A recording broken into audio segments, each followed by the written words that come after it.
The hotel lobby shimmered with gold and glass, alive with the hum of laughter, the clinking of champagne glasses, and the soft notes of a string quartet playing near the grand staircase. Ava adjusted the strap of her black dress, forcing a polite smile as she moved between guests, hoping no one would notice her trembling hands. She wasn't supposed to be here. The gala was her company's event, and she'd promised herself she could handle it, until she saw him. Her ex-husband, Nathaniel Reed, stood across the room, tall and smug in his navy suit, talking to someone from the press.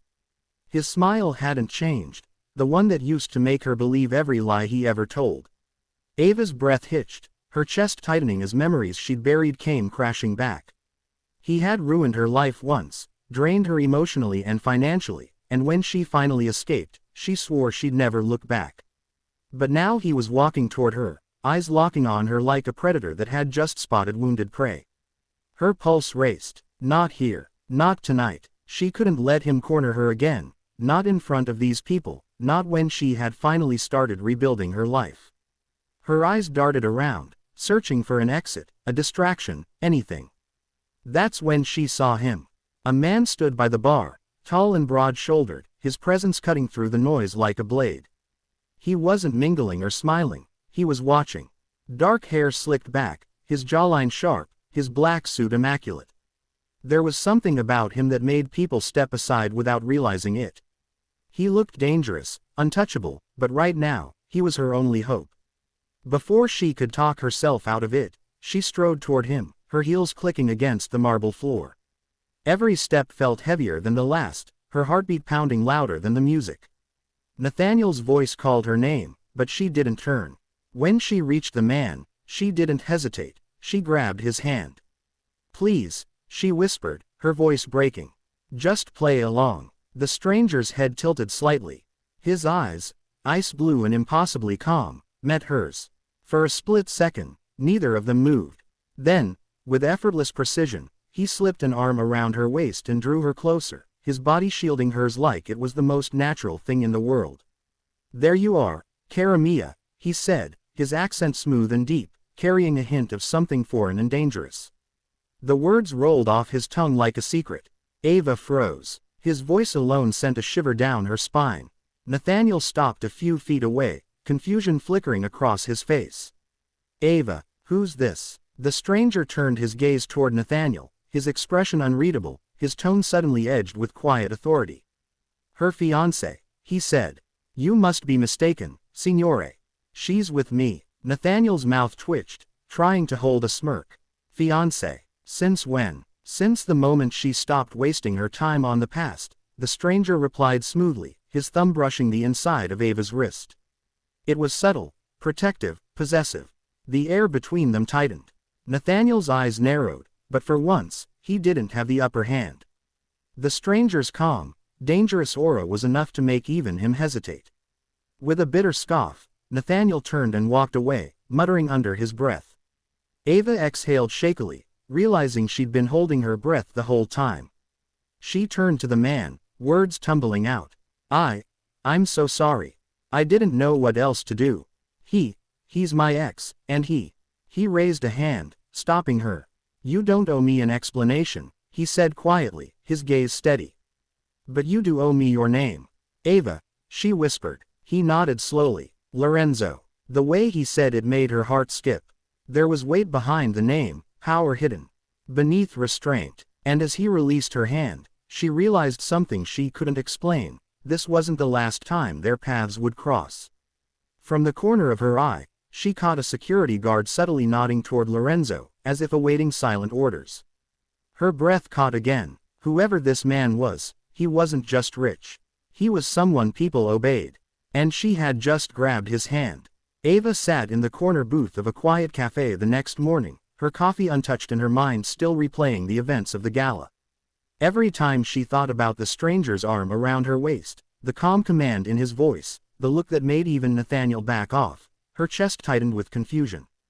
Who was he, and why did the way he said her name feel like a promise she didn't understand?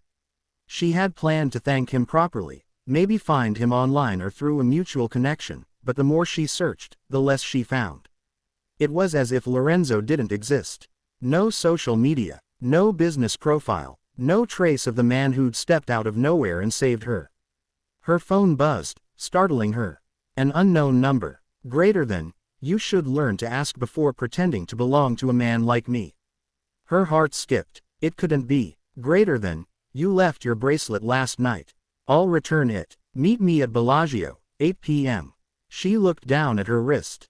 The diamond bracelet, a gift from her late mother, was gone. Her fingers trembled. How had he even gotten her number? By the time evening fell, Ava was pacing outside the Bellagio rooftop bar, the city lights reflecting off the glass. The night air smelled of rain and tension. When she turned, she saw him. Lorenzo Moretti. He approached with the same quiet power as before. Black suit, open collar, no tie, every step confident, deliberate. The moment their eyes met, her breath faltered. You came, he said simply. I needed my bracelet, she replied, trying to keep her tone steady. He smiled faintly, as if amused. Of course. He reached into his jacket and produced the bracelet, setting it on the table between them. Beautiful, like its owner. Ava hesitated, unsure if it was a compliment or a warning. Thank you for last night. I didn't mean to involve you in my mess. He leaned back in his chair, studying her. And yet, you did. Tell me, Ava, who is that man you were running from? She swallowed. My ex-husband, Nathaniel Reed. Ah, Lorenzo said, the name rolling off his tongue like a curse. The one who looked like he'd seen a ghost when I touched you. Her lips parted, surprised. You noticed that? I notice everything. His eyes flickered with something sharp, dangerous. And I notice when a man's anger hides fear. He's afraid of you, or of what you know. Ava frowned. You talk like you know him. Lorenzo gave a small, humorless smile. I know men like him. The ones who destroy, then pretend it was love. For a moment, silence settled between them, heavy and unspoken. The sounds of the city below faded. Ava looked at him closely. The quiet authority, the scars just visible at the edge of his cuff, the way his hand rested near his glass as if ready for anything. He wasn't ordinary. He wasn't safe. Who are you, Lorenzo? She finally asked. He took a slow sip of his drink before answering. Someone who's not used to being grabbed by surprise. His voice was calm, but the edge returned. And someone you shouldn't lie to. I didn't lie, she protested softly. His gaze darkened. Maybe not, but you pulled me into something, and now I'm curious. Her pulse quickened. Curious about what? About you. The words lingered between them. He leaned forward, lowering his voice. You made me your shield, Bella. That doesn't happen by accident. You don't cross paths with me and walk away unchanged. Ava forced herself to meet his gaze. Then tell me what you want from me. He smiled, slow and deliberate. Dinner. Tomorrow night. She blinked, thrown off balance.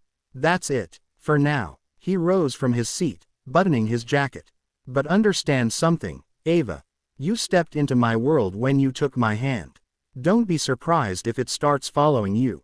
Before she could respond, he slipped the bracelet back onto her wrist with a gentleness that contradicted the steel in his eyes. His touch was brief, but it left her pulse racing. As he walked away, people instinctively parted to let him pass. The staff bowed slightly. Ava watched, realization dawning like a shadow creeping across her mind. The man she had grabbed to avoid her ex-husband wasn't just powerful. He was feared, and now, he knew her name. The rain poured softly against the glass walls of Lorenzo's penthouse, painting the city in streaks of silver and light. Ava stood near the window, her reflection a fragile outline against the skyline. She had no idea how she'd ended up there again, how she'd gone from avoiding him to waiting for him. A part of her wanted to run, but the other part couldn't forget the feeling of safety that came with his presence. The door clicked open behind her. She didn't need to turn, she could feel him. His footsteps were slow, deliberate, each one radiating that same commanding energy that both frightened and fascinated her. You came, his voice murmured, deep and quiet. I said I would, she replied without facing him. I didn't think you would. She turned then, finding him standing by the bar, his tie gone, shirt slightly unbuttoned. The air around him felt heavier, charged. He poured himself a drink, then another for her, and walked over. You shouldn't be nervous, he said, handing her the glass. I'm not nervous, she lied, fingers trembling as she took it. His lips curved faintly. You're shaking. Ava took a sip, the burn of the whiskey grounding her. You scare me, Lorenzo. Good. His tone was casual, but his eyes, those cold blue eyes, never left her. Fear keeps people honest. I don't want to be afraid of you. He moved closer, until she could feel the warmth of his breath against her skin. Then don't be. Just don't lie to me. I haven't lied to you, she whispered. He studied her for a long moment, his gaze tracing every emotion that flickered across her face.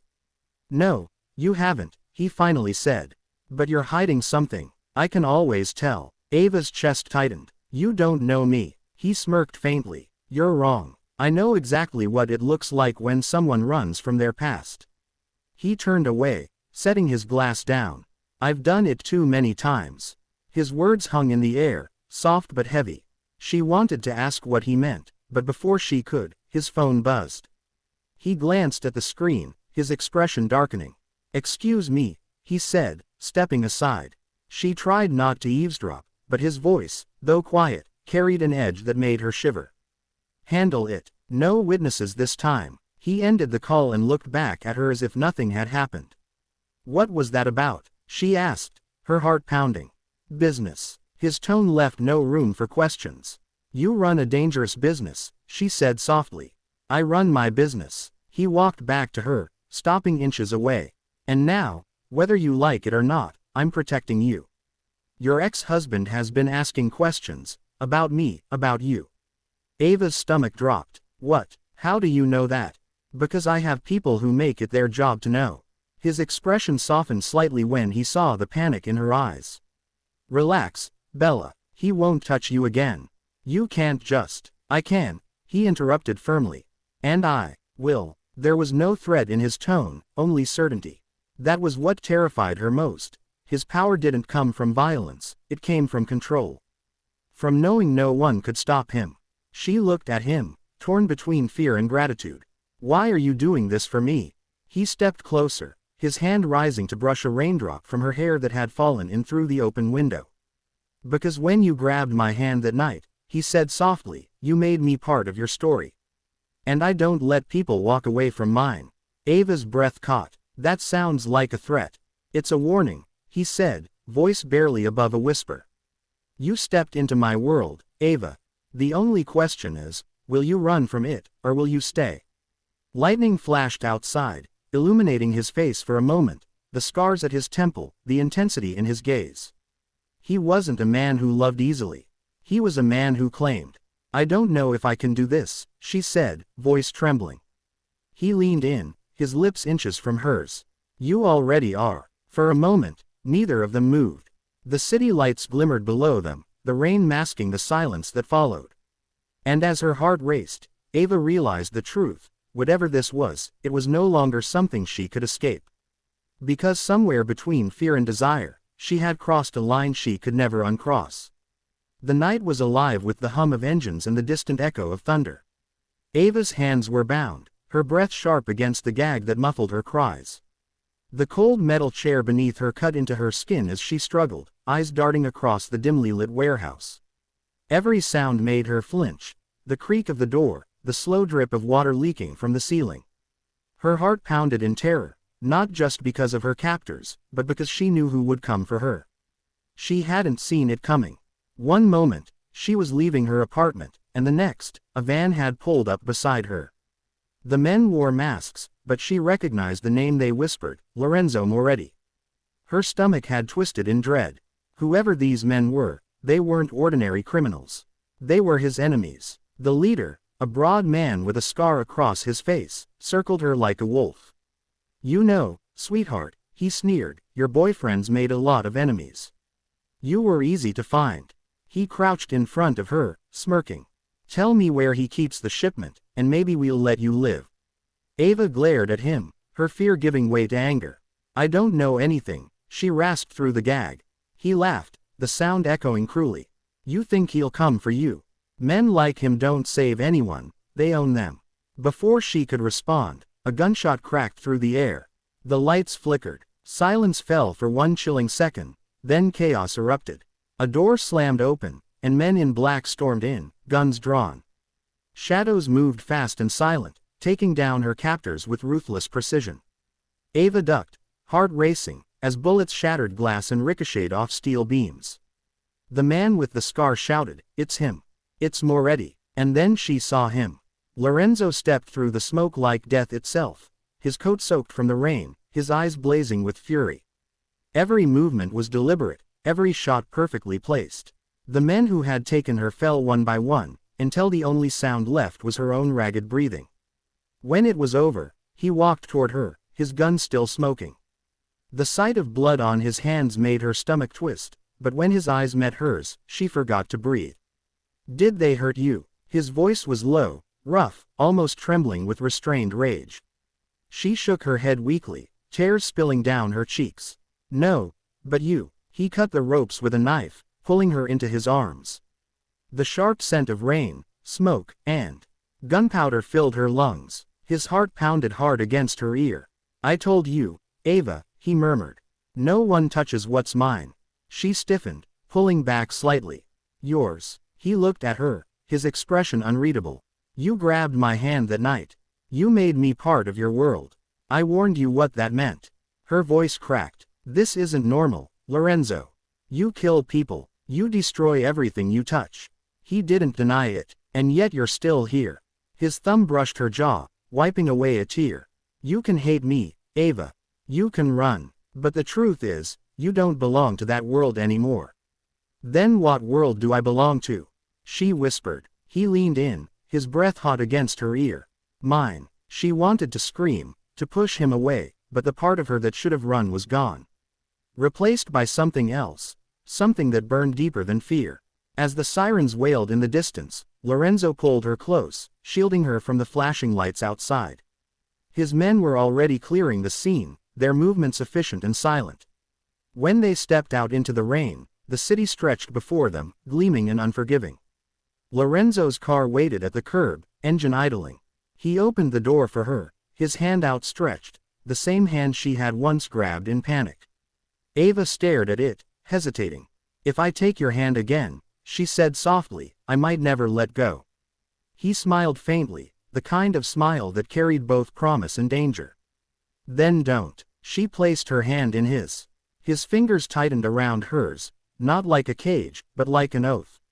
As they drove off into the night, the skyline faded behind them, replaced by the uncertain future that waited ahead. Ava knew she was stepping into a life built on shadows, but one thing was certain, she would never be invisible again. And somewhere deep inside, she realized the truth. The day she grabbed that stranger's hand, she hadn't just escaped her past, she had chosen her fate.